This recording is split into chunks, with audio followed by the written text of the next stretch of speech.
حضرت حسن بصری علیہ الرحمہ فرماتے ہیں کہ ایک فاحشہ عورت کے بارے میں مشہور تھا کہ اسے دنیا کا تہائی حسن دیا گیا ہے۔ اس کی بدکاری بھی انتہا کو پہنچ چکی تھی۔ جب تک وہ 100 دینار نہ لے لیتی، اپنے قریب کسی کو نہ آنے دیتی۔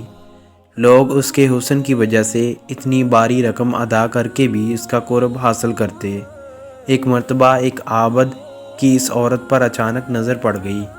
اتنی حسین و جمیل عورت کو دیکھ کر وہ عابد اس کے عشق میں مبتلا ہو گیا اور اس نے ارادہ کیا کہ میں اس حسین و جمیل عورت کا قرب ضرور حاصل کروں گا۔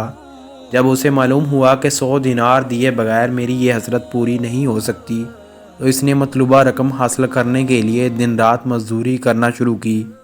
کافی تگ و دو کے بعد جب 100 دینار جمع کیے تو وہ اس بدکار عورت کے پاس پہنچا اور کہا، اے حسن و جمال کی پیکر، میں نے مزدوری کر کے 100 دینار کیے اور وہ لے کر تیرے پاس آیا ہوں۔ یہ سن کر اس فاحشہ عورت نے کہا، اندر آ جاؤ۔ جب وہ عابد کمرے میں داخل ہوا تو دیکھا وہ حسین و جمیل عورت سونے کے تخت پر بیٹھی ہے۔ اس نے عابد سے کہا، میرے قریب آؤ، میں حاضر ہوں۔ وہ عابد بے تاب ہو کر اس کی طرف بڑھا اور اس کے قریب تخت پر جا بیٹھا۔ جب وہ دونوں خدا کی نافرمانی کے لیے بالکل تیار ہو گئے تو اس عابد کی سابقہ عبادت اس کے کام آ گئی اور اسے خدا عز و جل کی بارگاہ میں حاضری کا دن یاد آ گیا۔ بس یہ خیال آنا تھا کہ اس کے جسم پر کپ کپی طاری ہو گئی، اس کی گناہ کی خواہش ختم ہو گئی اور اسے اپنے فعل بد کے ارادے سے بڑی شرمندگی ہوئی۔ اس نے عورت سے کہا، مجھے جانے دو اور یہ 100 دینار بھی تم اپنے پاس رکھو، میں اس گناہ سے باز آیا۔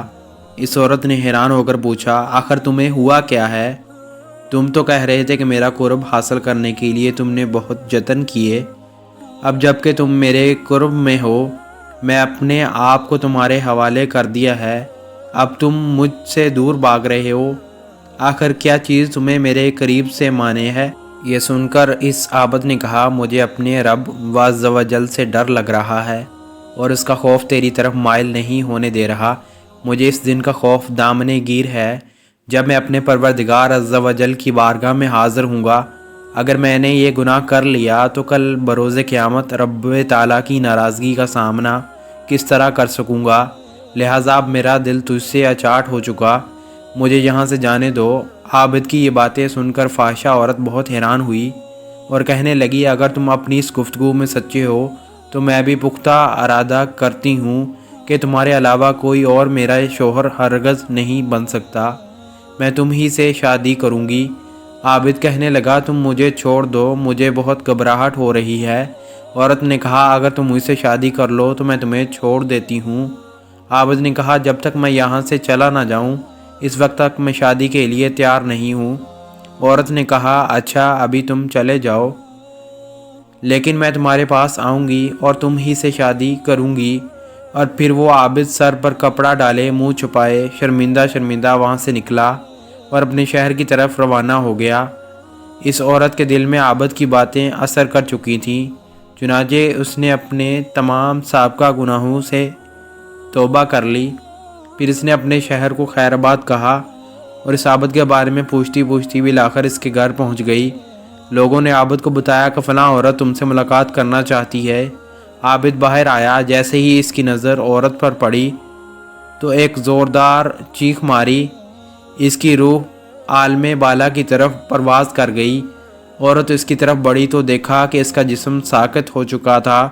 وہ بہت زیادہ غمزدہ ہوئی اور اس نے لوگوں سے پوچھا، کیا اس کا کوئی قریبی رشتہ دار ہے؟ لوگوں نے کہا، ہاں اس کا ایک بھائی ہے، لیکن وہ بہت غریب ہے۔ یہ سن کر اس عورت نے کہا، میں تو اس نیک عابد سے شادی کرنا چاہتی تھی، لیکن یہ تو دنیا سے رخصت ہو گیا، اب میں اس کی محبت میں اس کے بھائی سے شادی کروں گی۔ چنانچہ اس عورت اور عابد کے بھائی کی شادی ہو گئی۔ رب تعالیٰ نے انہیں نیک و صالح اولاد عطا کی اور ان کے ہاں 7 بیٹے پیدا ہوئے، سب کے سب اپنے زمانے کے مشہور ولی بن گئے۔